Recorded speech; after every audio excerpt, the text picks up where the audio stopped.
तो अब हम ऑलरेडी क्वेश्चन कर चुके हैं। क्वेश्चन में 2 एग्जिबिट था किल मास्टर के। नाउ अब आंसर अपने रीड करते हैं ताकि हम समझते हैं कि क्या क्या जो हम हमारा जो रिक्वायरमेंट था, रिक्वायरमेंट के हिसाब से हम अपने जो आंसर्स है किट के उसको हम समझते हैं। तो सबसे पहला क्या था कि critical appraisal extract from the draft audit report. तो ऑडिट रिपोर्ट के अंदर जो 2 पॉइंट था, जो भी पहला, तो फर्स्ट हम जो ऑडिट रिपोर्ट ये कर रहे थे उसके अंदर उसका क्रिटिकल अप्रेजल करेंगे, यानी क्रिटिकल लेवल पे उसको रिव्यू करेंगे। तो पहला presentation structure of the audit report extract.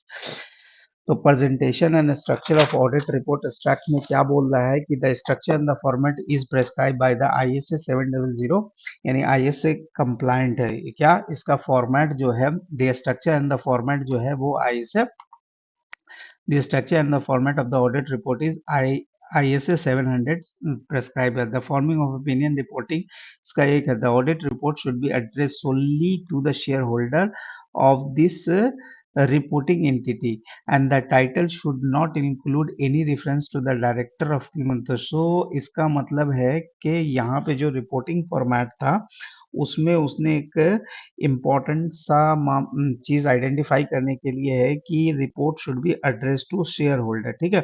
पर इस रिपोर्ट में क्या हो गया था कि डायरेक्टर को भी रिपोर्ट कर दिया और शेयर होल्डर को भी कर दिया। तो अभी क्या करना चाहिए, अभी बताना चाहिए कि जो पैराग्राफ है वो क्या है, कि इसका जो है in addition the first 2 paragraph are presented in the incorrect order, the opinion paragraph should be proceed the basis of opinion paragraph. तो यहाँ पे जो राइट अप है, जो स्ट्रक्चर है, उसमें थोड़ी गड़बड़ी है, वो इनकरेक्ट है।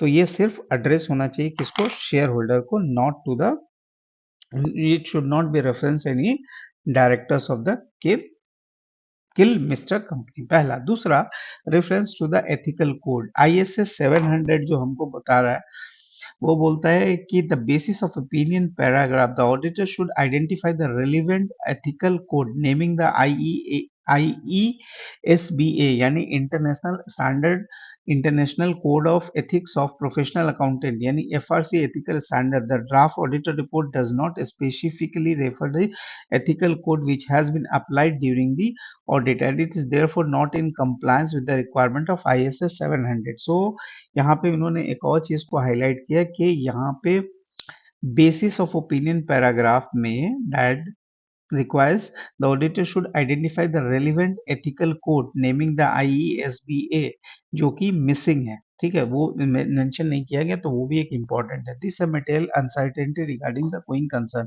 तो ISA यानी बेसिकली यहाँ पे अभी तक एक तो ISA 7 आया है, दूसरा एक ISA 570 आया है, ठीक है।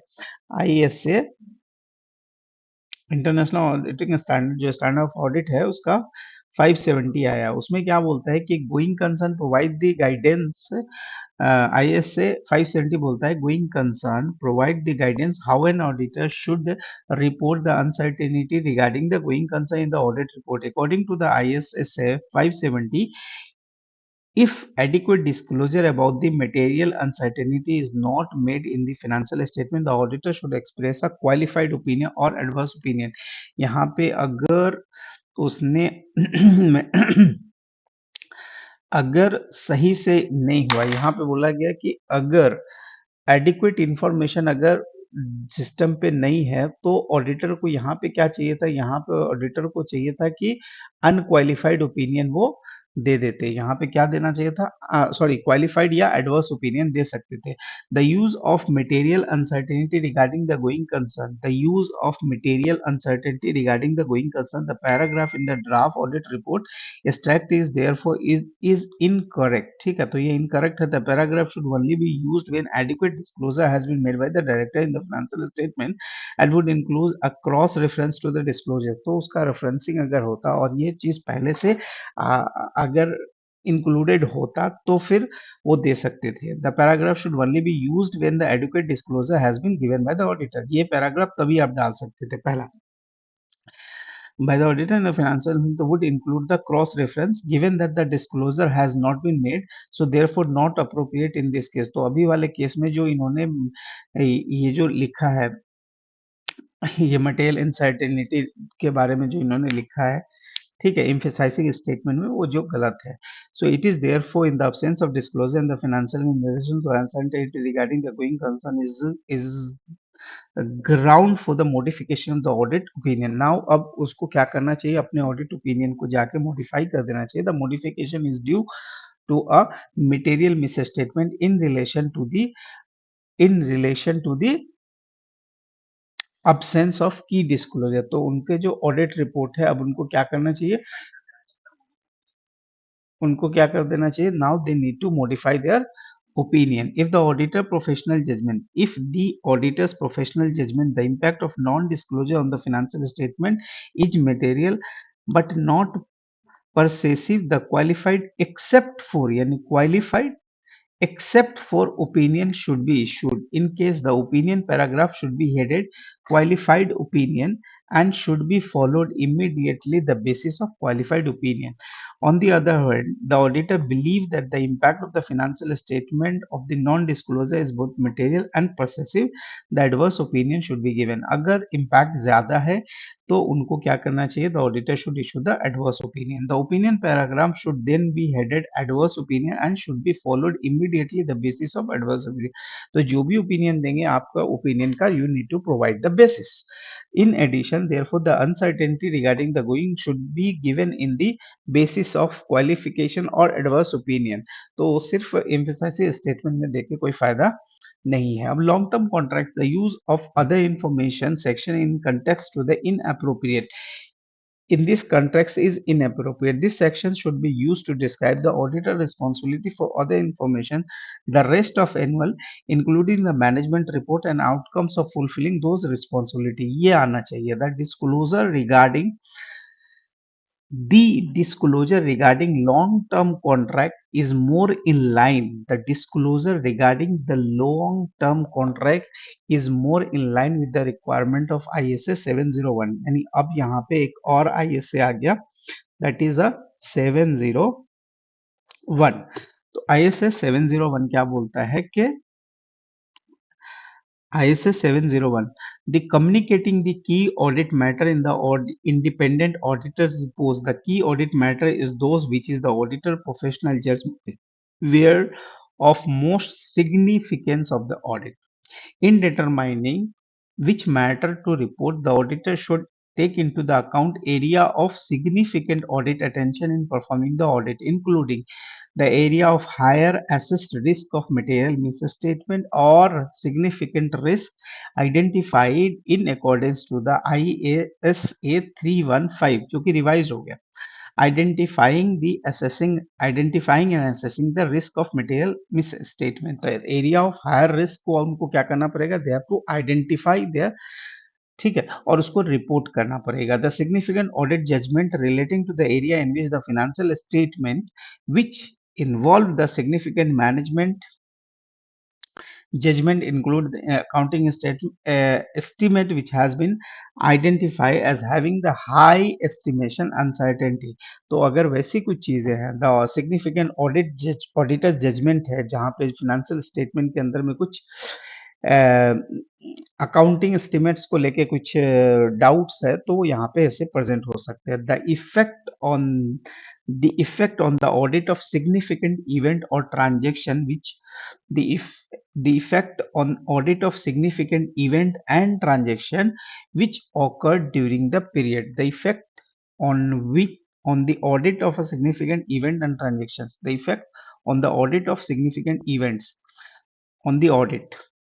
अगर कोई सिग्निफिकेंट इम्पैक्ट ट्रांजेक्शन या इवेंट्स के कारण अगर ड्यूरिंग द पीरियड ऑडिट के टाइम में अगर पता चला तो उसको भी आप क्या कर सकते हैं, एम्फेसाइज में डाल सकते हैं. The matter should be report. तो ये significant है तो report. The extract from the draft audit report states that the significant judgment is applied in assessing the percentage of completeness of the material long-term contract, and that is percentage is applied in calculating the revenue for the year. This is a matter of high risk requiring the significant auditor attention, and given that the Mr. is a listed entity, it should be appropriate for this to be disclosed in the KAM section of the audit report. तो यहाँ पर gravity of the matter को समझते हुए इसको KM statement में include करना चाहिए. The KM section of the auditor report should begin with the introductory paragraph explaining that KAM.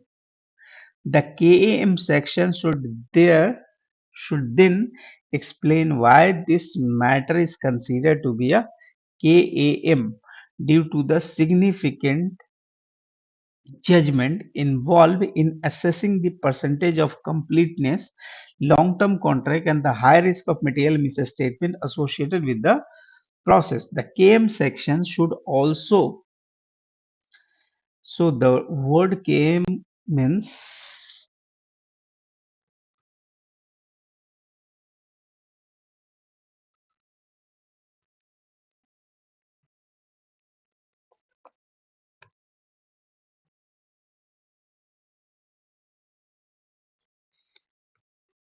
The key audit matter. The KM का मतलब यहाँ पे है key audit matter. Section explain why the matter is considered to be KAM. Key audit matter. Key audit matter due to be significant judgment involved in assessing the percentage of completeness in the long-term contract and the high risk of the material misstatement associated with this judgment process. The KM section should also include the explanation how the KM was addressed by the audit process. In this case, this might include, for example, the evaluation of the control design implementation, the evaluation of the controls design and implementation by the Kilmister company to monitor the progress and the amounting owing on the service construction contract, a review of the financial performance of key contract against the budget and historical trends, and challenging the management estimates and judgment in respect of the progress on date on the contract. तो ये KM sections में जब कोई भी चीज include होगा तो उनको एड्रेस करना पड़ेगा. क्या? Audit process. The KM was addressed by the audit process. अब ऑडिट प्रोसेस में क्या होगा? So the might include the examples and evaluation of the control design and implemented by the Kilmister to monitor the progress of the accounting owing on the service and constructor. तो कैसे वो अपने पूरे process को evaluate करते हैं, design करते हैं. They have to do the evaluation, their controls and implementation, the progress of amount, service contract को वो कैसे रिव्यू करते हैं, उनके फाइनेंशियल परफॉर्मेंस को वो कैसे निकालते हैं, उनके बजट और हिस्टोरिकल ट्रेंड्स कैसे हैं. तो इसको क्या करना पड़ेगा? एक्सप्लेन करना पड़ेगा. अब ये हमारा था क्वेश्चन नंबर 1. ठीक है. क्वेश्चन नंबर 2 यानी कि अगर हम इसको समराइज करते हैं तो मेरे पास क्या क्या मैटर आता है. सबसे पहले एक तो हमारा जो सबसे पहला प्रॉब्लम्स है कि हम जो रिपोर्ट लेके आए हैं उनके प्रेजेंटेशंस में ही प्रॉब्लम है. तो पहला तो रिपोर्ट जो एड्रेस किया गया उसमें डायरेक्टर नहीं आना चाहिए. दूसरा यहाँ पे एक एथिकल कोड्स को रेफरेंस करना चाहिए था जो नहीं हुआ. उसके बाद मेटेरियलिटी अनसर्टेनिटी गोइंग कंसर्न के कारण वो क्वालिफाइड या एडवर्स ओपिनियन बनना चाहिए था जो भी नहीं हुआ. उसके बाद चौथा जो लॉन्ग टर्म कॉन्ट्रैक्ट के कारण वो लॉन्ग टर्म कॉन्ट्रैक्ट जो है ये एक्चुअल में KM वाले हैं. ठीक है. की ऑडिट मैटर्स है और तो जब मैं उसको इंक्लूड करना चाहिए. की ऑडिट मैटर में इंक्लूड करने का मतलब है कि ISA 701 यानी यहाँ पे 3 ISA के बारे में बात किया है. पहला ISA 570, दूसरा 701. ठीक है. और तीसरा जो है 3 ISA 570 और ISA 700 यानी 3 ISA को यहाँ पे रेफरेंस किया गया इस क्वेश्चन में. It's a very good questions, I must say that. उसके बाद क्वेश्चन नंबर 2 जो हमारा टेलर्स कंपनी का रिपोर्ट है, those charge with the governance. A report to those charge with the TCWG is produced to communicate the matter relating to the external audit to those who are ultimately responsible for the financial statement. ठीक है. तो पहला ISA 260 बोलता है the committee with with those charged with governance require the auditor to communicate many matters including the independence and other ethical issues and significant finding from the audit. In case of the tailor, the material to be communicated should include the revaluation of the property portfolio. अब वो कैसे हो रहा है कि according to I S, अब तो यहाँ पे हम एक और आई एस देखने को मिल गया आई एस से, जिसको आई एस से 260 बोलते हैं, ठीक है, आई एस से 260।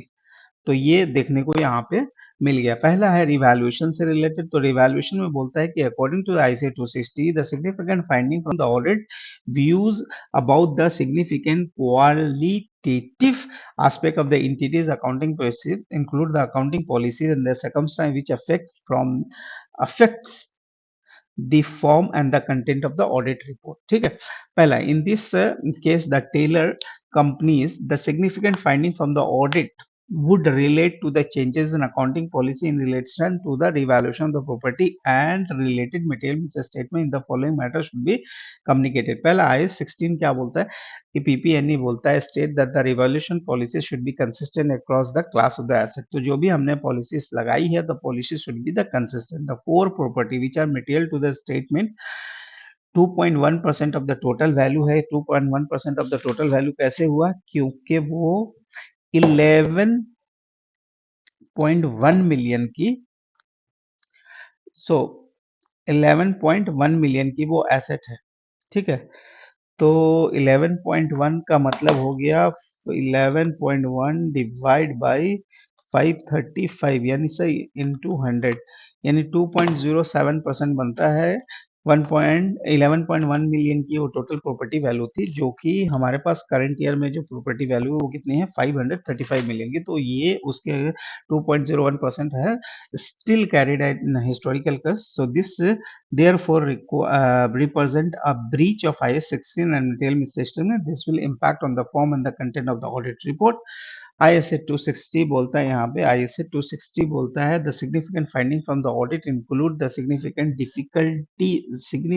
difficulties encountered during the audit such as information delays। अब यहाँ पे एक छोटा पॉइंट और आ गया कि हमें इंफॉर्मेशन का एक्सेस नहीं मिला, यानी इंफॉर्मेशन से डिले कर दिया गया। ठीक है, this should be also reported. The independent external valuation report issued by the ED at the planning stage were not available when they requested by the auditor। It took 3 weeks before they are received by the audit team। The audit should report this delay to those charged with the governance, detailing its impact on the efficiency on the audit process together with any resulting increase in audit fees। जिसके कारण audit fees यानी उनका audit delay हो जाएगा क्योंकि they receive the information late, so there is a chance that कि उनके audit भी डिले हो जाएंगे। फिर अब renovation of the car parking, ये भी एक इंपॉर्टेंट पॉइंट है। Renovation of the car expenditure, the renovation expenditure on the car parking facilities for the tailor company properties should be recognized the asset according to I-60। It is probable that the future economic benefit associated with that item will flow to the entity and the cost of should be measured reliably। यानी यहाँ पे भी IS 16 को वहां पे comply नहीं हुआ है, तो ये भी उनको क्या करना चाहिए, they should return the tailor. In this case the cost is quantified 13.2 million। It is already derived economic benefit in the form of significant increase in the footfalls, the number and the revenue on the each location। The expense should therefore be capitalized and its inclusion is not in compliance with the IAS 16। So इसका मतलब यह the amount of 13 is to be material and to be stated in the financial and material to the statement of financial positions, जो कि अभी हमारे पास 13.5 है, जो कि हमारे किसके हिसाब से टोटल एसेट का, यानी कि 13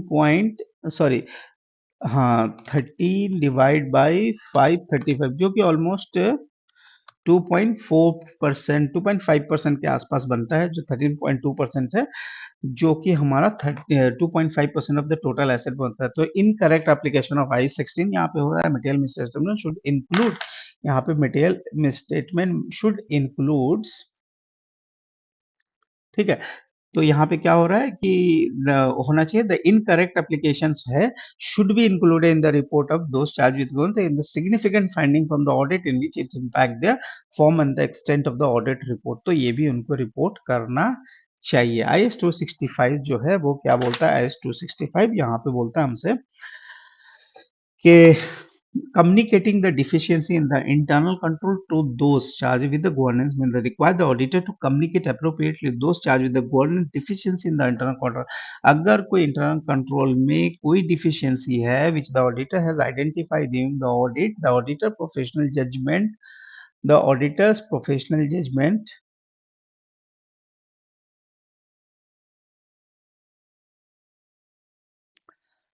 auditor professional identified during the audit in the auditor professional judgment are of sufficient importance of the merit which respective the attention. The auditing working paper includes the minute of discussion with the management which confirm the authorization has not been gained for this expenditure. The lack of authorization indicate the lack of management oversights and the serious weakness in the control. चूंकि यहाँ पे expense में include कर दिया और अभी तक वो और पीएन ड्राफ्ट के अंदर एक्सपेंस में इंक्लूड हो गया है और अभी तक अप्रूवल नहीं आया, तो इससे पता चलता है कि मैनेजमेंट का जो ओवरसाइट इश्यूज है it's a serious weakness in the control which should flow the fraud to occur, जिससे क्या हो सकता है, there is a high chances के फ्रॉड हो सकता है. तो further more the lack of integrity shows by the management is going ahead with the renovation work without the necessary permission is an example of management override could be inducive indicative, so indicative in the tone set throughout the organization. So this therefore represent the high risk matter which they may wish to implement the control and procedure to prevent the further breaches. तो ये बहुत important था क्योंकि यहाँ पे बिना authorization के expense. The report to those charged with governance should include the full detail on the significant deficiency in the internal control and should include the recommendation to the management in order to reduce the associated risk.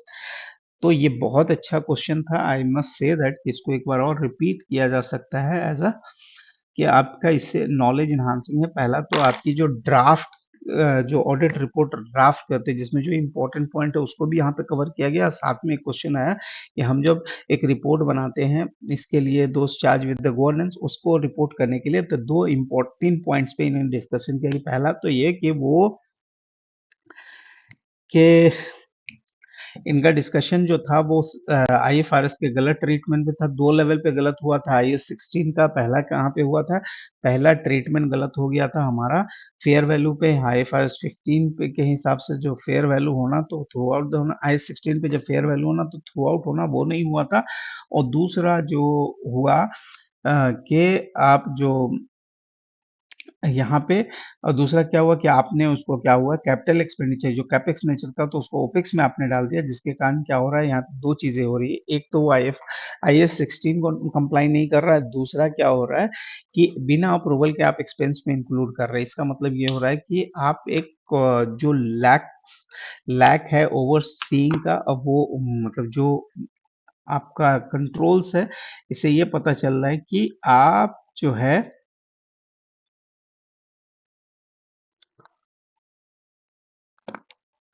So in deficiency in the internal control identified, तो एक deficiency हो रहा है जिसमें control की deficiency है. और the lack of authorization, lack of management oversights and the serious management oversight is a serious weakness. तो मैनेजमेंट का जो ओवरसाइट्स यहाँ पे हो गया कि ये सीरियस वीकनेस दिखाता है, ऐसा नहीं होना चाहिए. तो ये दो चीजें बहुत इंपॉर्टेंट थी. सो अब हम कल जो है एक नए क्वेश्चन के साथ हम लोग मिलते हैं. As of now, we have completed the 3 case study. We have a target to complete 29 case studies. Okay, so this is the very good questions. I must say that it's a nice question. So until now, we have finished the hammer, pail, and kilmister. Now tomorrow we will say something like Delhi, jailer, Astro. These are the questions we need to do it. Thank you.